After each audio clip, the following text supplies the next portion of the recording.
একটি ছোট্ট গ্রামে থাকত এক বালক, নাম রাহুল। ওর ছিল খুব সাধারণ এক জীবন।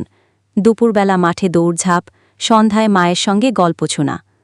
তবে এক জিনিসে রাহুলের মন ভরে থাকত, সে ছিল অন্যের প্রতি দয়ার, ভালোবাসার মানুষ।